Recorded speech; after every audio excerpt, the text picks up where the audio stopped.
Second thing they have a problem with is part So of they have their the campaign to stop being wealthy, pale, and male. wow, Didn't the Mac my favorite, my favorite adjectives: for your wealthy, pale, and male. wow, That's in my profile. Looking for wealthy, pale, and male. Jesus, What? help her.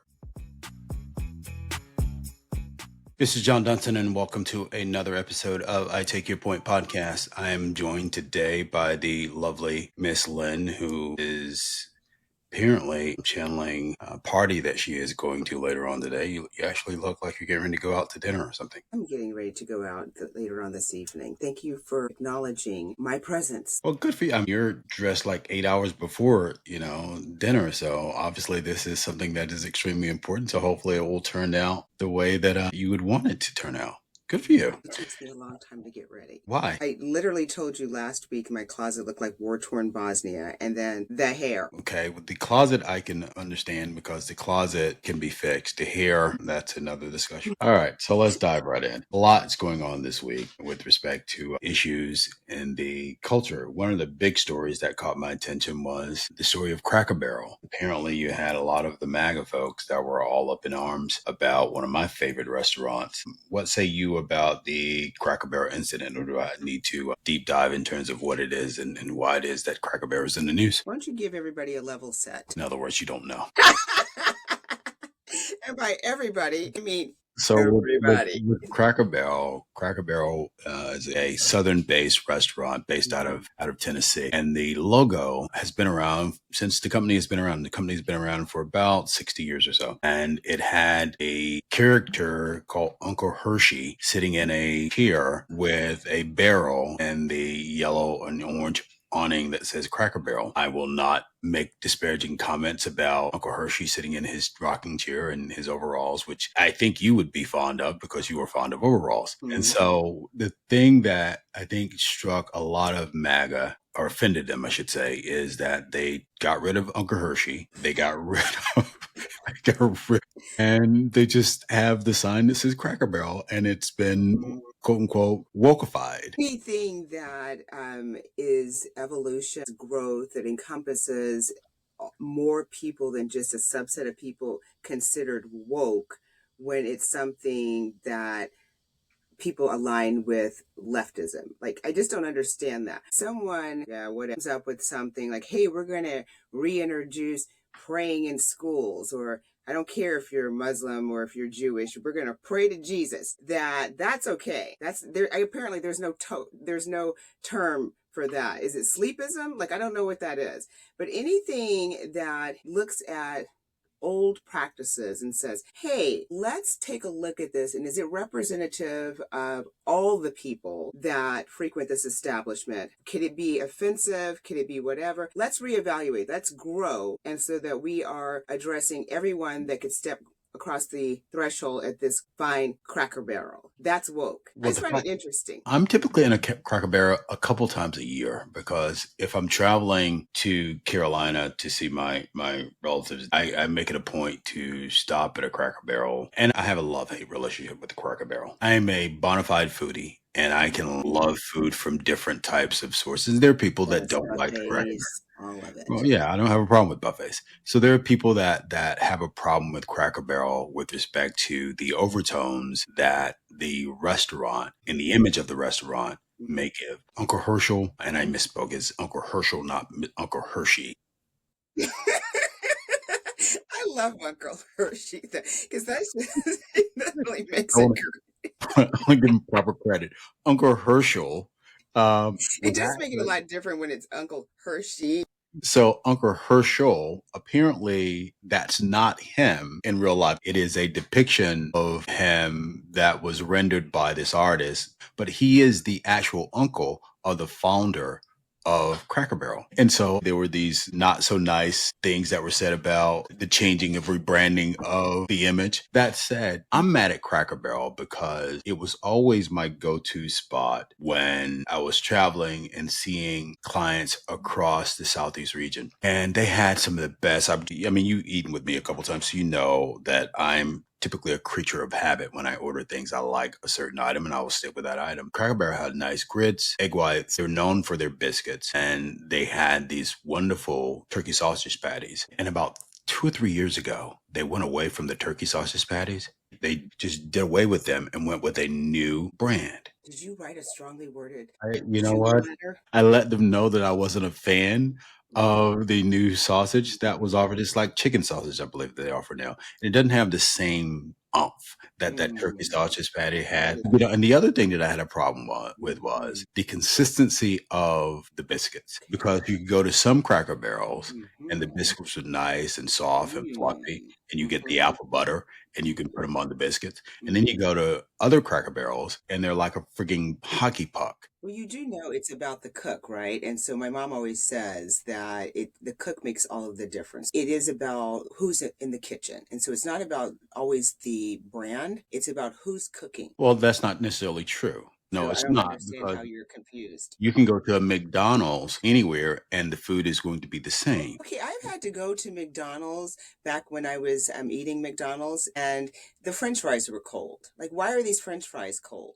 That's not the same thing as the food not being, the French fries not being a French fry. It's not good. That's a different argument. No, it's not. It's the same argument. It is a different argument. Quality and the consistency of that French fry. I need it to be the same no matter which McDonald's, which Golden Arch I go to. Okay, that's that Enoch Community College education Ooh. again coming And out. somebody in the comments said it could have been the South Carolina Community College. Speaking of which, I have the USC, and there's only one USC, and that's University of South Carolina, for those who Mm, ask.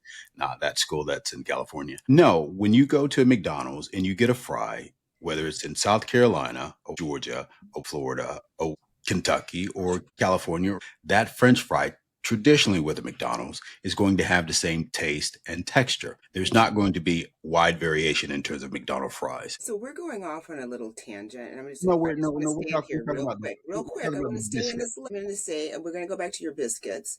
Mm. That there is this cookie place that people love these cookies. I'm not a fan of soft cookies, but anyway, these cookies are interesting. Mm. And I realized that the cookie in some locations they just weren't good. And I was like, how do you mess up this cookie? Like it's the same recipe. Mm. Depending on which location you went to, the cookie didn't taste the same, but the base is the same cookie base. I'm like, how are you messing up this cookie? I don't understand. That's all you do. You actually market yourself as cookie. So if you can't make a cookie, you need to shut your doors. So I still think it's who's cooking the food. It's not the brand. Two Now things we can can be get back true. on the main highway. Yeah. Two things can be true. There should be, with respect to any franchise, a standard of operations in terms of what it is and how it is that the food should be prepared, because the people are expecting that Right, when they order X, Y, right. and Z. So I will take your point As you should. with the fact that you can go into a McDonald's someplace and there may be some variation of a fry Mm-hmm. not being what it is that you would want that Mm-hmm. fry to be. But McDonald's known for their fries, or customers expect consistency of Exactly. what it is that they're getting. The So that problem that I have biscuit with should be the same in right, that place. I agree with you, but I still think it's who's in the kitchen and what their commitment is to their quality and the work that they're doing. possibly. I also have an issue with them because they changed their butter, and the apple butter Lord that they were, have mercy. no, the apple butter that they were You remember using. last week I was talking about how do you treat the wait staff? It tells me a lot about your character. Man, Mhm. go home and cook breakfast if you are so I'm look, concerned about that. I'm just saying. So the issues that I have with Cracker Barrel are not some of the issues that the MAGA folk have with Cracker Well, Barrel. I'm pretty sure they do. I have a problem with the food. They have a problem with the racism, and they're Well, like, "Why can't we go to a restaurant and see our racism here?" well, listen to this. I don't know if you remember this back in I think it was the 2020. And there was this thing about Uncle Ben's rice and Aunt Jemima. I don't know what's up with the aunt and uncles nowadays, and Mhm. they're all racist, but they changed all of that. And so one of the things that I Hold did, on. To be clear, are you trying to say that Uncle Herschel is racist? I'm just saying that again, that there could be a perception, right? I don't know if Uncle Hershey or Herschel or whoever it is racist. I don't know this. I've never met this man. And when I went and talked to him on that little porch, he wouldn't talk back. So I don't know, John. I'm just saying, if there were some comments, if the leadership at the Cracker Barrel was in a room and they were like, you know what, this can be perceived as racist and it doesn't represent our values and who the people that are coming through that threshold. Let's reevaluate this. If they came up with that, great. It's their business. Do whatever you want to do. So I'm not saying it's racist or not.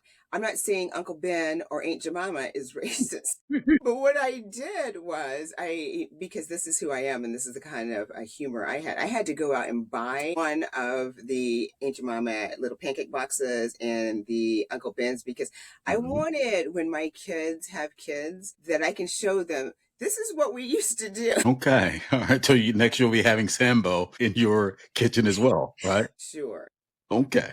Wow. The other thing about the Cracker Barrel issue was apparently Wall Street had an issue with it as well because the stock of Cracker Barrel took a huge dive last week after they made the announcement. So here's the problem that I'm having because I wanted to make sense with what we saw a couple of weeks ago with the Sydney Sweeney ad. When the Sydney Sweeney jeans ad came out, MAGA was like, that's what I'm saying. All of a sudden, when it's something that maybe brown or black or allies find offensive, it's wokeism. When they do something that could be considered, I don't know, Jeff, it's fine, get over it, it's an ad, stop talking, she's gorgeous. Next. Yeah. So that's that double standard in terms of individuals trying to be relevant and individuals using things to be performative about when it suits their interest. Absolutely. The performativeness is a big problem. I remember my brother and I had this discussion during 2020, I think it was 2020 when Biden was running. And there was the whole Black Lives Matter, the whole like, we're going to have diversity agents in the company. Whoa, look at us. And I said, cynical me, yeah, okay, this won't last. And so my brother got angry with me and he's like, well, maybe people are just, finally seeing that things are changing and that they're being good. And I was like, they're not. It's performative. It's whatever is going to drive that dollar. And so for American Eagle, had they start losing money and people stopped going there, they would have been like, okay, let's maybe reevaluate this. No one cares about values or morals. I mean, somebody might, I don't know. Again, somebody had to raise good kids, but I should say collective, they don't.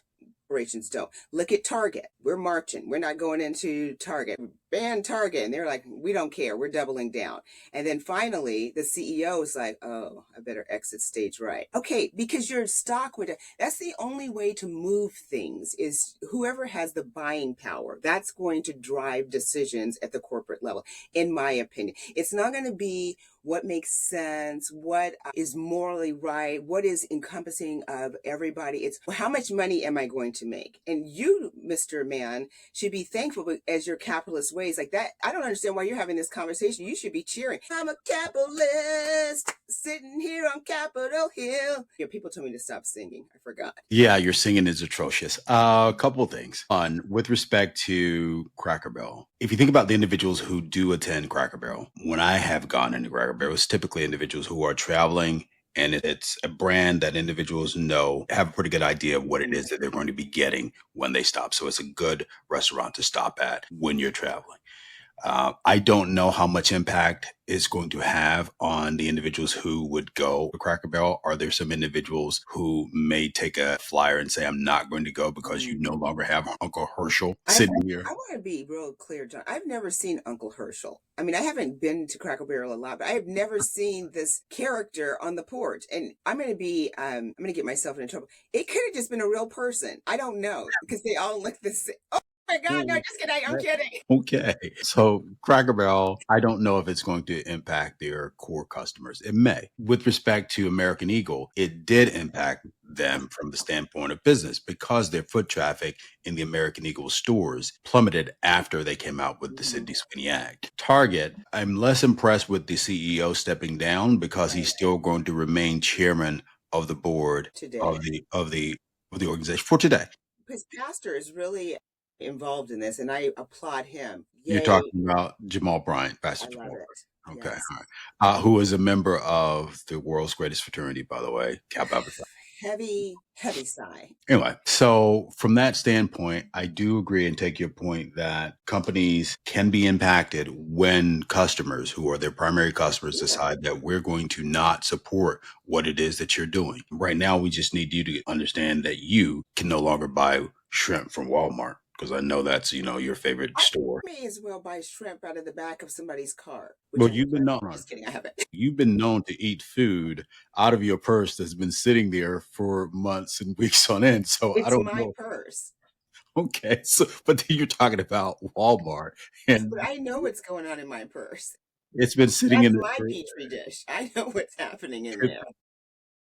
It snacking. was not a week. It was a few hours. It was just a boiled egg. It was fine. Everybody's great. I hope no one was around you after you ate the egg. So inappropriate. Any rate, so companies that, and I think we may have touched on this before, in my opinion, if you don't have corporate social responsibility at your core and you don't talk about it, you are about it, I'm not for you. So I don't care what your performative nonsense is. Thank you again for spending time talking to us this week. We know that you could be spending your time doing a lot of things. As always, take some time this week to do something nice for yourself. And while you're at it, make some time to do something nice for someone else. Until we talk to you, we'll speak to you next time. Bye. Thanks for tuning in to another lively conversation on I Take Your Point. This podcast is a production of the SME LLC Media Group, all rights reserved.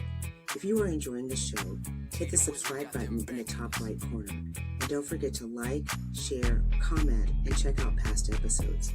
Until next time, take care and be well.